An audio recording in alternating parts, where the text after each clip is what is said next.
Passer son permis aux States. Ça n'a rien à voir avec passer son permis en France. Déjà, si tu viens habiter aux États-Unis, dépendant de l'État, faut que tu repasses ton permis. Donc moi qui l'ai loupé 2 fois en France, gros, je t'assure que j'étais pas bien. Aux États-Unis, tu viens à l'examen avec ta voiture, donc tu conduis jusqu'à l'examen pour passer ton permis. Ensuite, l'examinateur monte dans ta voiture, tu passes l'examen dans ta voiture avec l'examinateur. Et si tu conduis comme une grosse merde et que tu sais vraiment pas conduire du tout, à la fin de ton examen, l'examinateur il te regarde, il dit t'es une grosse merde, tu sais pas conduire du tout. Il sort, mais tu repars avec ta voiture, tu rentres chez toi avec ta voiture. Pourquoi je vous parle de ça aujourd'hui? Parce que j'ai repassé mon permis donc il y a à peu près 3 jours, et je vous jure que c'était une des expériences les plus gênantes de toute ma vie. Déjà le type qui m'a examiné il ressemblait à ça. Donc déjà j'étais pas bien. Donc pour commencer, l'examinateur vient vers moi, il me dit salut mec. Je dis déjà tu me dis pas salut, tu me dis bonjour. Il m'a mis une droite. Je vous jure les mecs c'est des psychopathes. Le mec me demande je vois que vous avez passé votre test écrit en français, ou votre anglais est bon. Je lui dis oui, il me croit pas.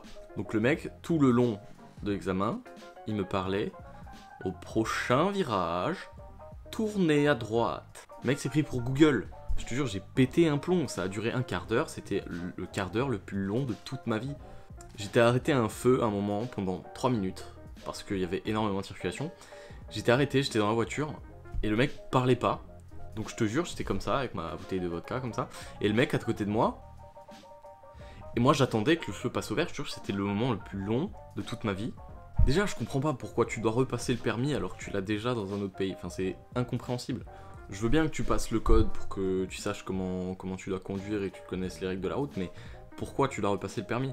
Donc en vrai, ça s'est passé comme ça. Le mec m'a dit bonjour, tournez à droite, tournez à gauche, tournez à droite, tournez à gauche, vous êtes une merde, vous savez pas conduire, au revoir. J'étais pas bien, j'étais pas bien. Tout ça pour dire que ça s'est bien passé, que j'ai eu mon permis, et que c'est quand même très très différent de la France, la conduite aux États-Unis. Genre les autoroutes à 8 voies, les voitures qui font 3 fois la taille de celles en France, et bien sûr les paysages magnifiques que vous croisez pendant que vous conduisez.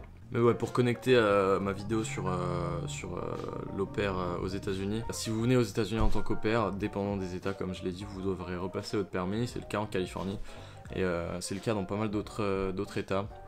Donc dans certains autres États, vous pourrez juste utiliser votre permis français ou international que vous devrez faire pour partir aux États-Unis en tant qu'au pair.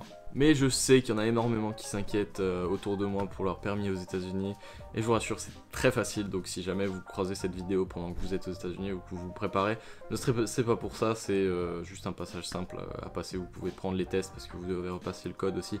Vous pouvez prendre les tests dans votre langue, donc le français j'imagine. Donc il n'y a vraiment rien de plus simple. Mais faites attention quand même parce que 80% des Américains ne savent pas conduire, c'est le chaos. Je vous jure, quand je suis arrivé sur une autoroute aux États-Unis pour la première fois, c'était un désastre, un désastre. Les mecs ne savent pas rouler, donc c'est le seul truc qui peut arriver aux États-Unis. Il y a également une autre différence avec la France, c'est qu'il y a du trafic partout. Donc je dis trafic, c'est des bouchons, mais partout. Et le pire, c'est à Los Angeles, quand je suis à Los Angeles. Déjà, vous pouvez pas vous déplacer dans Los Angeles sans avoir de voiture, qu'il n'y a quasiment pas de transport en commun. Donc vous êtes obligé d'avoir une voiture, mais comme tout le monde est obligé d'avoir une voiture, c'est juste un désastre, c'est le chaos, parce que vous êtes obligé de rouler partout, et quand vous êtes par exemple sur Hollywood Boulevard, ben, je vous laisse imaginer le nombre de voitures qu'il y a, et le nombre de gens qui traversent la route, etc. C'est la merde, c'est la merde. Pour finir, je dénigre pas les examinateurs du permis, mais c'était juste une expérience marrante, parce que c'était super gênant et c'était super marrant en même temps. Donc ça m'a bien fait rire, c'est pour ça que je voulais partager ça avec vous. Donc laissez un gros pouce bleu, un commentaire, abonnez-vous et cliquez sur la cloche à côté du bouton d'abonnement pour être notifié de mes prochaines vidéos. Moi je vous laisse, à la prochaine, prenez soin de vous.